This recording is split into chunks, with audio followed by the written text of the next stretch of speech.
तो स्वागत है आप सभी का वापस से मेरे चैनल स्टडी पार्टनर पर। और आज हम पढ़ने जा रहे हैं ऑक्सीडेशन एंड रिडक्शन, जो कि हमारा chemical reactions and equations chapter का लास्ट टॉपिक है। तो चलिए स्टार्ट करते हैं।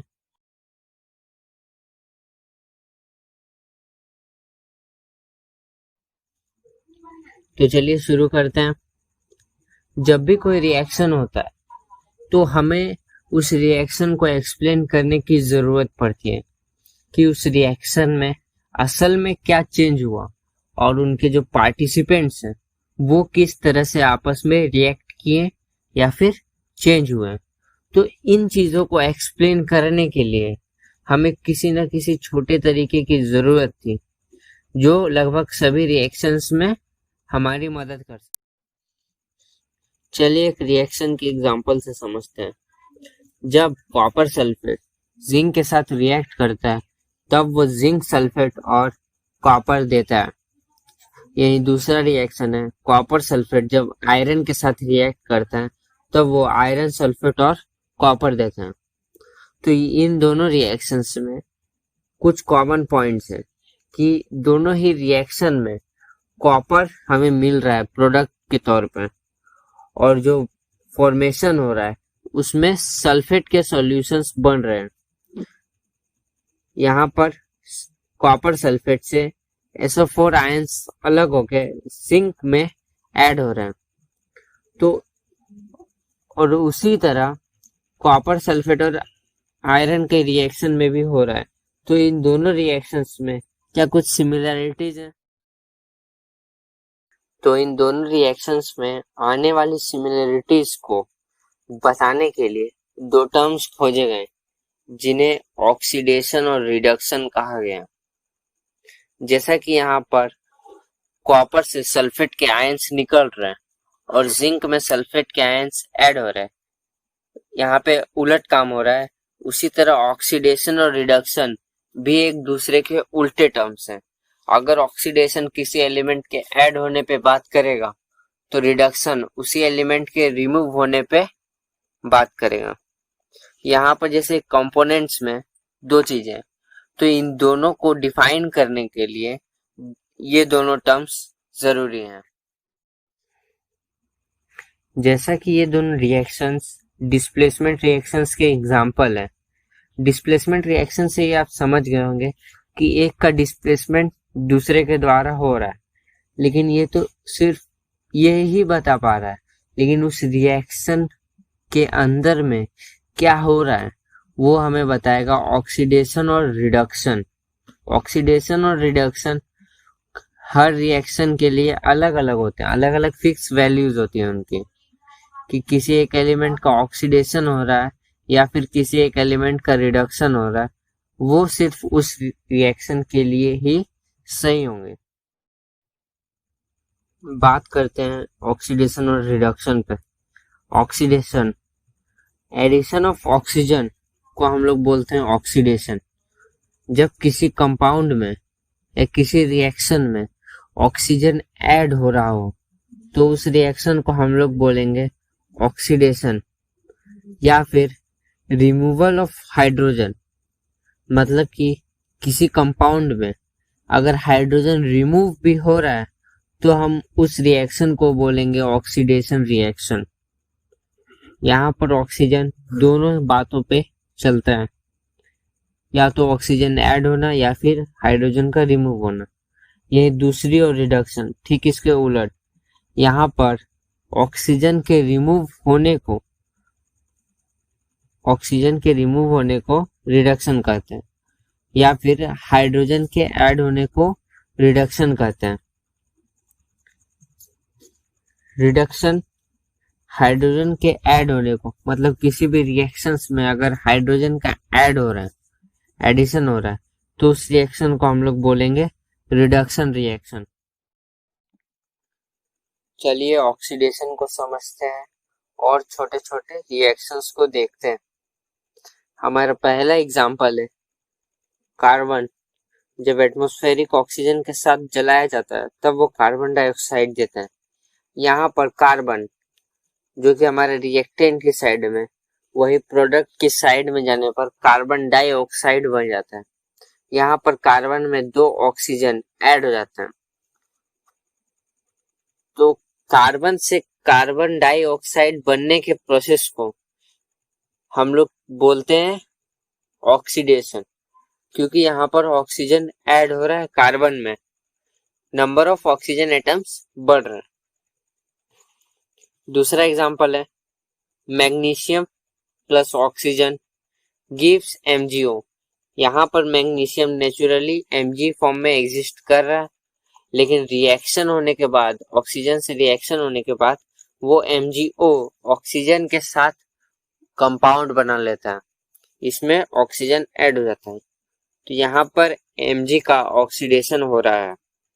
अगला एग्जांपल है कैल्शियम को जब हम ऑक्सीजन में बर्न करते हैं तब वो कैल्शियम ऑक्साइड देता है। यहाँ पर भी वही चीज हो रही है कि कैल्शियम में ऑक्सीजन ऐड हो रहा है और कैल्शियम ऑक्साइड बना रहा है, यहाँ पर भी कैल्शियम का ऑक्सीडेशन हो रहा है। अगला एग्जांपल है Fe। आयरन को जब हम ऑक्सीजन में बर्न करेंगे तब वो आयरन ऑक्साइड देगा। यहाँ पर आयरन Fe से FeO मतलब ऑक्सीजन के कंपाउंड में बदल रहा है, तो यहाँ पर एडिशन ऑफ ऑक्सीजन हो रहा है, तो इसे भी हम लोग ऑक्सीडेशन कहेंगे। ठीक है, और यहाँ पे और एक एग्जांपल है CH4। मीथेन को जब हम लोग ऑक्सीजन में बर्न करते हैं तब वो CO2 और H2O देता है। यहाँ पर कार्बन से CO2 में कन्वर्जन हो रहा है। कार्बन के साथ इनिशियली 4 हाइड्रोजन लगे हुए हैं, तो हाइड्रोजन उससे निकल जाते हैं, तो ये ऑक्सीडेशन तो है ही। और फिर उसके बाद क्या होता है, O2 उसमें ऐड होते हैं, मतलब 2 ऑक्सीजन उसमें ऐड होता है, तो ये भी ऑक्सीडेशन है। तो यानी CH4 से CO2 का कन्वर्जन ऑक्सीडेशन है। बात कर लेते हैं रिमूवल ऑफ हाइड्रोजन के एग्जांपल्स पे। यहाँ पर एमोनिया का नाइट्रोजन और हाइड्रोजन में बदलना ऑक्सीडेशन माना गया है। क्यों, चलिए देखते हैं। यहाँ पर नाइट्रोजन के साथ रिएक्टेंट्स की साइड में 3 हाइड्रोजन है, लेकिन प्रोडक्ट की साइड नाइट्रोजन के साथ कुछ भी नहीं है, तो यहाँ पर हाइड्रोजन हट रहा है, तो हम लोग हाइड्रोजन के हटने को इस रिएक्शन में बोलेंगे ऑक्सीडेशन। दूसरा एग्जांपल है NH4Cl, एमोनियम क्लोराइड से NH3 और HCl हमें मिल रहा है, तो यहाँ पर NH4Cl का ऑक्सीडेशन हुआ है। क्यों, क्योंकि रिएक्टेंट्स की साइड में NH4Cl के पास 4 हाइड्रोजन है, लेकिन वही प्रोडक्ट की साइड पे NH3 के पास 3 हाइड्रोजन है, यहाँ पर नाइट्रोजन का ऑक्सीडेशन हुआ है। और एग्जांपल देख, सोडियम हाइड्रोजन सल्फेट को जब सोडियम के साथ मिलाया जाता है तब वो सोडियम सल्फेट और हाइड्रोजन गैस देता है। यहाँ पर सोडियम हाइड्रोजन सल्फेट से सोडियम सल्फेट बन रहा है, मतलब हाइड्रोजन यहाँ से हट रहा है, तो हम इसे भी ऑक्सीडेशन कंसीडर करेंगे। बात करते हैं रिडक्शन पे। रिमूवल ऑफ ऑक्सीजन मतलब कि किसी कंपाउंड में अगर ऑक्सीजन हट रहा है तो हम उसे रिडक्शन कहेंगे। एग्जाम्पल, कैल्शियम कार्बोनेट को अगर हम हीट करते हैं तो वो कैल्शियम ऑक्साइड और कार्बन डाइऑक्साइड गैस देता है। यहाँ पर कैल्शियम कार्बोनेट के पास 3 ऑक्सीजन है, यही प्रोडक्ट की साइड में कैल्शियम ऑक्साइड के पास एक ही ऑक्सीजन है, यहाँ पर 2 ऑक्सीजन की कमी आ रही है, इसीलिए हम इसे बोलेंगे रिडक्शन। कॉपर कार्बोनेट को भी अगर हम हीट करेंगे तो वो कॉपर ऑक्साइड और CO2 गैस देगा।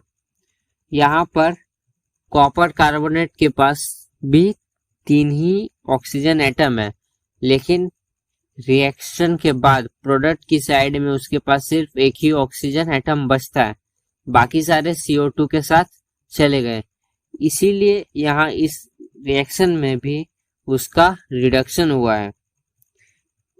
AgO को अगर हम लोग हीट करते हैं अर्जेंटम ऑक्साइड या फिर सिल्वर ऑक्साइड, तो वो सिल्वर और ऑक्सीजन गैस देता है। यहाँ पर सिल्वर का भी रिडक्शन हुआ है क्योंकि रिएक्टेंट्स की साइड में उसके पास एक ऑक्सीजन है, लेकिन हीट करने की वजह से उसका वो ऑक्सीजन भी चला जाता है और वो फ्री स्टेट में आ जाता है। Copper oxide plus hydrogen gas, यहाँ पे एग्जांपल दिया गया है आपके एनसीईआरटी का। कॉपर ऑक्साइड जब हाइड्रोजन गैस के साथ रिएक्ट करता है तो वो कॉपर प्लस H2O पानी देता है। यहाँ पर कॉपर के पास एक ऑक्सीजन एटम था जो कि हाइड्रोजन के पास चला गया और H2O बॉन्ड फॉर्मेशन कर लिया और प्रोडक्ट में हमें कॉपर मिल गया। तो यहाँ पर भी रिडक्शन हो रहा है कॉपर ऑक्साइड का to copper. Addition of hydrogen, जैसा कि ऑक्सीडेशन में रिमूवल ऑफ हाइड्रोजन को कंसीडर किया गया था ऑक्सीडेशन, यहाँ पर एडिशन ऑफ हाइड्रोजन को कंसीडर किया गया है रिडक्शन। ठीक इसके उलट चलिए एग्जांपल्स देखते हैं। नाइट्रोजन और हाइड्रोजन जब मिलते हैं तब वो एमोनिया बना देते हैं।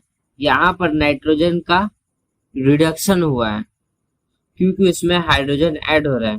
यहाँ पर रिएक्टेंट की साइड में नाइट्रोजन किसी के साथ बॉन्डेड नहीं है, यही प्रोडक्ट की साइड में उसके पास 3 हाइड्रोजन के बॉन्ड आ जाते हैं, 3 हाइड्रोजन एटम उससे जुड़ जाते हैं। दूसरा एग्जांपल है, हाइड्रोजन जब कार्बन से रिएक्ट करता है तो वो मीथेन बनाता है। यहाँ पर कार्बन फ्री स्टेट में है, कार्बन के पास एक भी हाइड्रोजन या ऑक्सीजन कुछ नहीं है, लेकिन जब वो हाइड्रोजन के कांटेक्ट में आता है तो वो CH4 4 हाइड्रोजन एक्सेप्ट कर लेता है और CH4 मीथेन बनाता है। यहाँ पर उसके पास 4 हाइड्रोजन ऐड हो रहा है। तो इस एडिशन ऑफ हाइड्रोजन को हम लोग बोलेंगे रिडक्शन। अगला एग्जांपल, क्लोरीन और हाइड्रोजन गैस जब मिलते हैं तब वो HCl बनाते हैं। यहाँ पर क्लोरीन का रिडक्शन हो रहा है क्योंकि उसमें हाइड्रोजन एटम्स ऐड हो रहे हैं और HCl का फॉर्मेशन कर रहा है। और एग्जांपल P4 फॉस्फोरस जब हाइड्रोजन के साथ रिएक्ट करता है तो वो PH3 बनाता है। यहाँ पर फॉस्फोरस का भी रिडक्शन हो रहा है क्योंकि इनिशियली उसके पास एक भी हाइड्रोजन नहीं था, लेकिन फाइनली प्रोडक्ट की साइड में उसके पास 3 हाइड्रोजन एटम कंबाइन हो गए। तो ये थे ऑक्सीडेशन और रिडक्शन के छोटे छोटे एग्जांपल्स। एक बार मैं आपको फिर से रिवीजन करा देना चाहूंगा कि ऑक्सीडेशन वो होता है जिसमें ऑक्सीजन ऐड हो या फिर हाइड्रोजन रिमूव हो, और रिडक्शन वो होता है जिसमें ऑक्सीजन रिमूव हो और हाइड्रोजन ऐड हो। चलिए अब हम बढ़ते हैं ऑक्सीडेशन और रिडक्शन के कुछ क्वेश्चंस पे। ये क्वेश्चंस मैं आपको दे रहा हूं, आपको इनमें बताना है कि इनमें जो दिए गए कंपाउंड्स हैं उनका रिडक्शन हुआ है या फिर उनका ऑक्सीडेशन हुआ है। यहाँ पर दिए गए क्वेश्चंस में से एक एग्जांपल है, ZnO plus C gives CO plus Zn। यहाँ पर अगर आप ZnO की बात करें तो वो ZnO से Zn बन रहा है। ZnO से Zn बनने को, ऑक्सीजन के रिमूव होने को हम लोग रिडक्शन कहेंगे। लेकिन ये दूसरी ओर कार्बन से कार्बन मोनोऑक्साइड CO का फॉर्मेशन हो रहा है, तो हम C से CO के बनने को ऑक्सीडेशन बोलेंगे। ठीक है, तो यहाँ पर मेरा सवाल है, क्या एक रिएक्शन में दोनों चीजें हो सकती हैं? जवाब है हाँ, एक रिएक्शन में ऑक्सीडेशन और रिडक्शन दोनों ही पॉसिबल है। अगर एक का ऑक्सीडेशन होता है तो दूसरे एलिमेंट का या फिर कंपाउंड का जरूरी है कि उसका भी रिडक्शन ही होगा। ऑक्सीडेशन और रिडक्शन जब भी किसी एक ही रिएक्शन में अगर मिलेंगे, आई रिपीट, ऑक्सीडेशन और रिडक्शन जब भी किसी एक ही रिएक्शन में अगर मिलेंगे तो हम उन रिएक्शंस को रिडक्शन ऑक्सीडेशन रिएक्शंस बोलेंगे, या फिर शॉर्ट में redox reactions. RED, red for reduction, OX for oxidation, यानी कि रेडॉक्स रिएक्शंस। और यहाँ पर ये ZNO प्लस C का रिएक्शन भी रेडॉक्स रिएक्शन है। यहाँ पर ZNO से ZN बनने रिडक्शन कहा गया, लेकिन ये रिडक्शन हुआ है कार्बन की वजह से, इसलिए कार्बन यहाँ पे रिड्यूसिंग एजेंट है, कार्बन को रिड्यूसिंग एजेंट बोलेंगे। उसी तरह से कार्बन से कार्बन मोनोऑक्साइड बनने को ऑक्सीडेशन कहा जा रहा है, लेकिन ये ऑक्सीडेशन ZNO की वजह से हुआ है, इसीलिए ZNO यहाँ पे ऑक्सीडाइजिंग एजेंट का काम कर रहा है। रेडॉक्स रिएक्शन का और एक एग्जांपल है डबल डिस्प्लेसमेंट रिएक्शन, सारे तरह के हो गए, और है ZnSO4 plus Fe gives FeSO4 plus Zn। ये आप पहले भी देख चुके हैं। यहाँ पर ZnSO4 से Zn बन रहा है। Zn के पास 4 ऑक्सीजन एटम थे, लेकिन अब एक भी नहीं है, तो यहाँ पर उसका रिडक्शन हुआ। और दूसरी तरफ Fe के पास एक भी ऑक्सीजन नहीं है, और प्रोडक्ट की साइड में उसके पास FeSO4 4 ऑक्सीजन एटम आते हैं, तो यहाँ पर Fe का ऑक्सीडेशन हो रहा है। तो ये एक रेडॉक्स रिएक्शन है। आपको एग्जाम में ऐसे पूछ भी सकता है कि बताओ इसमें कौन सा रिडक्शन हो रहा है, कौन सा ऑक्सीडेशन हो रहा है, या फिर कौन सा रेडॉक्स रिएक्शन है। तो यहाँ पर ZnSO4 से Zn बनने को रिडक्शन कहा गया है, और Fe से FeSO4 बनने को ऑक्सीडेशन। और example CuNO3 whole twice plus Zn gives ZnNO3 whole twice plus Cu। यहाँ पर कॉपर के पास 6 ऑक्सीजन एटम है और जिंक के पास एक भी नहीं है, लेकिन प्रोडक्ट की साइड में जिंक के पास 6 के 6 ऑक्सीजन एटम्स आ जाते हैं और कॉपर के पास एक भी नहीं बचता। यहाँ पर कॉपर नाइट्रेट से कॉपर बनने को ऑक्सीडेशन ने रिडक्शन कहा गया है, और जिंक से जिंक नाइट्रेट बनने को ऑक्सीडेशन। तो ये थे हमारे ऑक्सीडेशन और रिडक्शन पे कुछ बातें और रेडॉक्स रिएक्शंस के बारे में कि ये क्या होते हैं। मैं आपको कुछ क्वेश्चंस दे रहा हूँ और आपको इनमें बताना है कि किस एलिमेंट का ऑक्सीडेशन हुआ है, किस पार्टिसिपेंट का ऑक्सीडेशन हुआ है और किसका रिडक्शन हुआ है, और इसमें से कौन सा रेडॉक्स रिएक्शन। हमारा बचा हुआ टॉपिक है effect of oxidation in everyday life, मतलब कि हर दिन हमारे लाइफ में क्या ऑक्सीडेशन की घटनाएं होती है। पहला है हमारा कोरिजन, दूसरा है रेंसिडिटी। बात करते हैं कोरिजन पे। ये दोनों छोटे छोटे टॉपिक्स हैं जो आपसे एग्जाम में कोई एक पॉइंट बना के पूछ सकता है। बात करते हैं कोरिजन पे। कोरिजन मतलब होता है जंग लगना, किसी चीज का सड़ना, मेटल्स का सड़ना। जैसे कि आपके घर में अगर पुराने दरवाजे या बर्तन होंगे तो सड़ के brown brown black black type में हो जाते हैं, तो उनको बोलते हैं कोरिजन।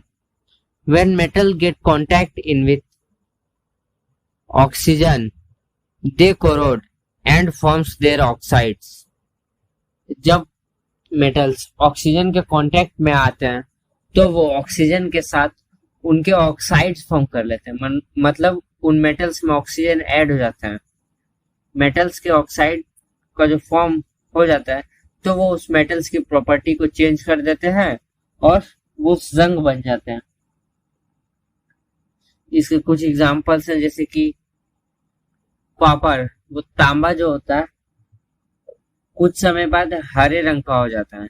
हरे रंग का वो इसलिए होता है क्योंकि वो एटमॉस्फेयर में प्रेजेंट ऑक्सीजन और कार्बन डाइऑक्साइड से कॉपर कार्बोनेट CuCO3 बना लेता है, जो कि ग्रीन कलर का होता है।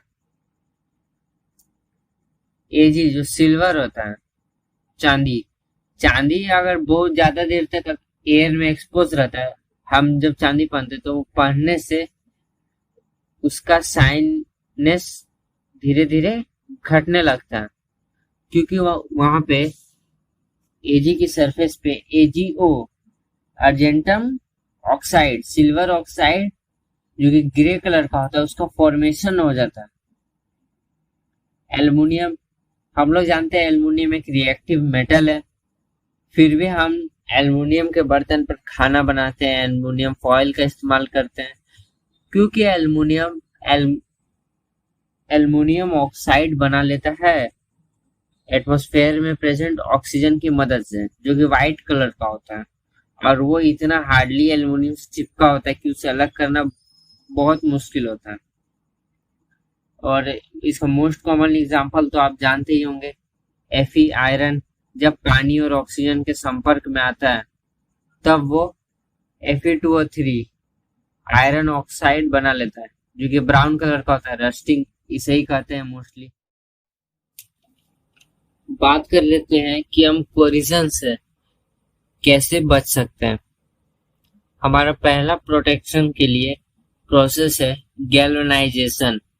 गैल्वेनाइजेशन मतलब जिंक की एक लेयर चढ़ाना किसी भी मेटल या एलिमेंट पे, जिसे हमें प्रोटेक्ट करना है।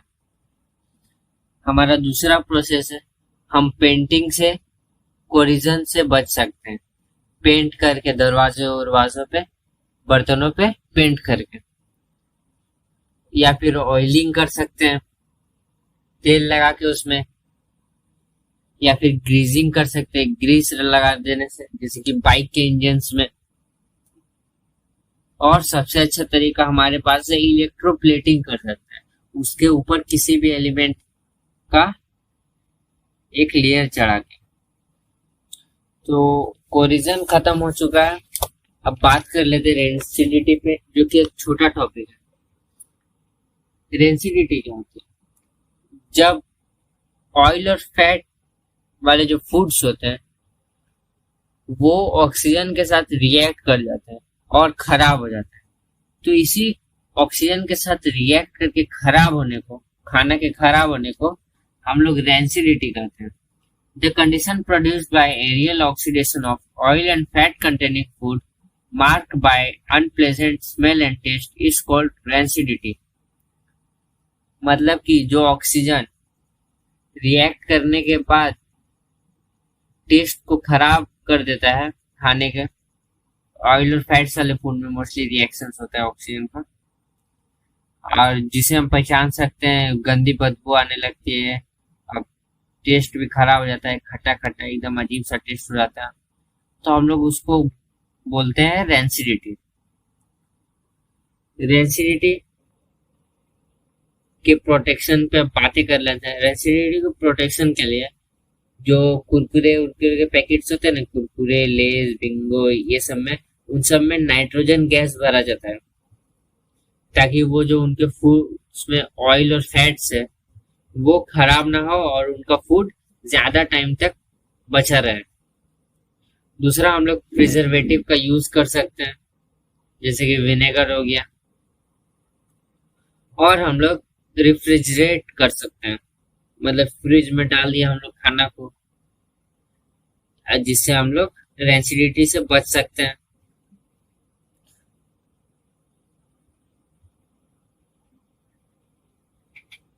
तो यहाँ पर हमारा चैप्टर खत्म होता है, और हम इसके 2 या 3 लेक्चर्स और करेंगे एनसीईआरटी के क्वेश्चंस, एग्जाम्पलर प्रॉब्लम्स और प्रीवियस ईयर क्वेश्चंस पे, और उन टॉपिक्स पे डिस्कशन भी करेंगे और उनके सॉल्यूशंस भी निकालेंगे, और आपको एग्जाम के लिए टोटली प्रिपेयर भी करेंगे। तब तक के लिए पढ़ाई करते रहें, मिलेंगे आपसे नेक्स्ट लेक्चर में, तब तक के लिए बेस्ट ऑफ लक।